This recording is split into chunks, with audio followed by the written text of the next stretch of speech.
Since this is a second chance video, I want to do something different. I've already reviewed the Purple Muse and I absolutely loved it. I am gonna do one more in the gorgeous Scarlet Red color. I want to be absolutely sure that these are amazing guitars since I couldn't find any major flaws with the Purple Passion. I'm gonna give them another try, but this time I will do it a little bit different. Usually I demonstrate all the guitars through my Diezel VH4 amp, which is pretty universal. But the Muse series have these soft pickups at 7k ohms, so they sound a little bit harsh through the high gain channel of the Diezel. The Mesa Triple Rectifier is also a high gain amp, but sounds much more softer and mellower with these kinds of pickups. The Mesa is gonna be set to channel 2 modern, the Diezel VH4 will be on channel 3. Can you guess which guitar is through which amp? Hey, I can see myself.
Did you get it right? I was playing the Scarlet Red through the Diezel VH4 and the purple one was in the Mesa.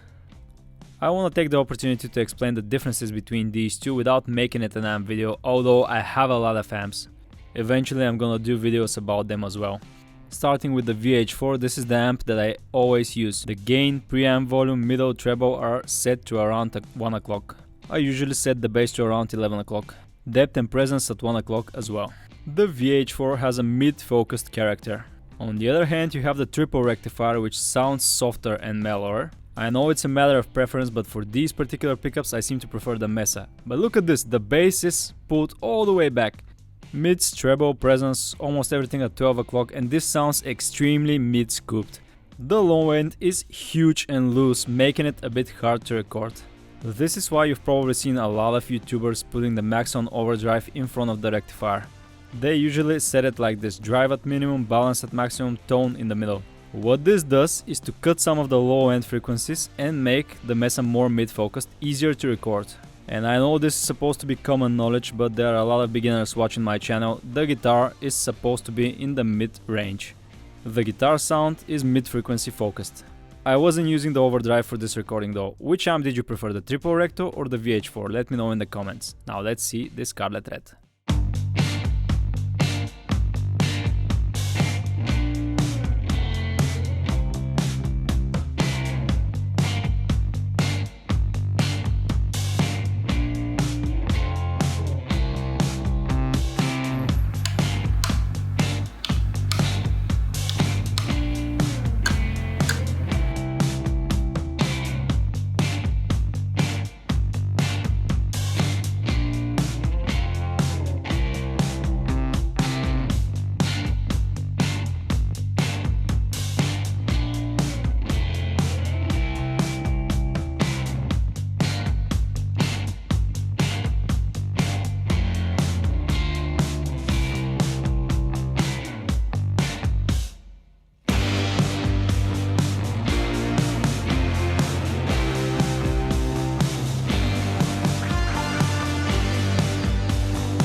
I've already explained what the Les Paul Muse is. You can check out my Purple Passion Metallic video for this, I'm gonna link it above. Something else worth mentioning though, you have the colors over here, the green, the white, the blue, the purple and the smoked almond. The Scarlet Red and the Jet Black are no longer available on Epiphone's official website, that's why I wanted to do the red. Luckily, the official listing in Epiphone's website and the specs should be the same between the Purple Passion and the Scarlet Red, so I'm gonna give you those, starting with the body, neck, hardware, electronics and others. Now let's see these specs in person. Two guitars are never the same, so let's go again with the Muse. Some things never change though, like the specs. You have a mahogany body, which is chambered, hard maple top. You got a set neck construction with a mahogany neck that has Indian laurel fingerboard. 12-inch radius, 22 medium jumbo frets, pearloid inlays, new bone nut. Inspired by Gibson headstock with the Epiphone pearloid logo, Grover automatic tuners. Same as the Purple Passion, we have a set of Aunico Classic Pro humbuckers. Split and phase switch controls, Epiphone, lock tone, locking bridge. I love these clear speed knobs. Now the controls, you have bridge volume, neck volume. They have push-pull pots that split the bridge and the neck pickup. Then we got a regular 500K pot for the bridge tone. And the neck tone is also a push-pull pot that acts as a phase switch. The bridge measures at 796K ohms. Switching over to the neck, 749. Middle position is really soft at 385. But remember, we can split those, so bridge split is at 4 exactly. The neck, let's wait for the readings, 748, split 375, but we can make it even softer. Middle position 385, both of these split. The lowest I've ever measured at 193. You see this little circular insert? That is a part of the locking mechanism that fits into the hole. This one came out as I pulled up on the bridge to remove it from the body. It's not supposed to come out, and that's the only problem I could find with the Scarlet Red. The bridge still works flawlessly, it just doesn't lock to this particular pole. We got the usual Epiphone lock tone bridge, and this is the first time I'm seeing a problem with them. And a factory problem by that. I wouldn't call it a huge issue that doesn't lock to one of the poles, but it's an issue nonetheless. The tailpiece is also Epiphone lock tone in chrome, these are always perfect. So we have the curved maple top, slimmer mahogany body and chambering inside it. Probably going all the way from the three-way switch to here and down here. Then the hard maple top is bound by a single ply cream binding. Only the top is bound, not the back obviously. The Purple Passion had this as well. This is considered to be a flaw. You see the distance between the top and the binding of the neck. It's not supposed to be covered by the paint, but I don't mind this too much. Let me try and demonstrate some of the chambering. Look at the cavity for the three-way switch. You seeing this? This is the spring for adjusting the height of the pickup. Then we have a mahogany neck, set neck construction binding around the fingerboard. It has black side dot inlays and some small instrument marks, scuffs here and there, nothing serious, same as the Purple Passion. Then we have this Indian laurel fingerboard, 22 medium jumbo frets, 12-inch radius, 24.75-inch scale length. Fretwork seems okay. This particular Indian laurel fingerboard is a bit grainier than usual, you see especially here around the 12th fret. All of the Indian laurel fingerboards are different from each other. This one has these two patterns over here. The Graphtec new bone nut seems to be done fine. I've seen worse, I guess. It's not bad, it's not good, it's decent. Moving on to the inspired by Gibson shaped headstock, the pearloid Epiphone logo and the golden seal screen Les Paul model. Grover automatic 18:1 ratio tuners. The truss rod cavity shows me this hole again that I've seen on the Extura and the other purple guitar. It's intentional, it's supposed to be some sort of marking, a center point for a routing machine or something like that. Here's what the truss rod cavity looks like, two-way adjustable truss rod in it and the nut for it. Here's the cover for the truss rod, the typical Epiphone bell, 3 screws, 2-ply Les Paul Muse written on it. I hate to be nitpicky, but this is an issue nonetheless. The screws are all crooked on this particular Epiphone truss rod bell. I had a hard time unscrewing it. Consistently inconsistent. Same as on the Purple Passion, the nut is narrower at 41.5mm, but if we measure after it, near the first fret, we get 1.64 inch. 52mm at the 12th fret, same as on the purple one. First fret thickness 21mm or 0.82 inch. Thickness at the 12th fret 24.2mm or 0.95 inch, but if we measure at the 11th, we get thinner. This is a slimmer body at 43mm or 0.69 inch. The fingerboard radius, as expected, 305mm or 12 inches. Epiphone are calling this a custom C-shaped neck profile, and I get it why. It's close to the asymmetrical necks on the Prophecy, but not that pronounced. We got more shoulder for the low E strings and rounded off towards the high E string. Here's a better look at that set neck construction, where the body binding meets the neck binding. This is a multi-piece mahogany neck with a neck heel, but we are not able to see it because of the finish. It's black. There's probably a scarf joint here for the headstock under the QC sticker. Handcrafted in China sticker, inspired by Gibson headstock, and the serial number reads 211215, December 2021, 15 Qingdao, Chinese factory. This Muse was made in late 2021, now we're at late 2022, so it has been sitting in a box, needs to be polished, and the fingerboard needs some oil. There we go, frets are polished, the fingerboard is oiled, much better. Look how shiny it is now. No surprises here, a lightweight, chambered, slimmer body is 7.23 pounds. Now let's hear it.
Well, after checking the Purple Passion and now the Scarlet Red, I can confirm the Epiphone Muse is an amazing guitar. They seem to be incredibly consistent in the quality, especially for a $500 guitar. They sound great, feel great and play amazing. I got the Muses 2 weeks ago and I already sold the Purple Passion and the Jet Black. A customer my age bought the Purple Passion and a little girl bought the Jet Black. After reviewing 2 of these, I can safely say now, these are amazing. You should definitely get one if you like the metallic finish, if you like Les Pauls with humbuckers, but you're also a fan of the single coil pickups type of sound, the Muse is for you. The only thing I couldn't find a use for, at least for my playing, is the phase switch. I couldn't hear much of a difference between it and the standard humbucker. Maybe I was using it wrong, but I don't need it anyway. So, if you wanna buy a cool looking new electric guitar and your budget is around $500, I got the right one for you. It is the Epiphone Muse.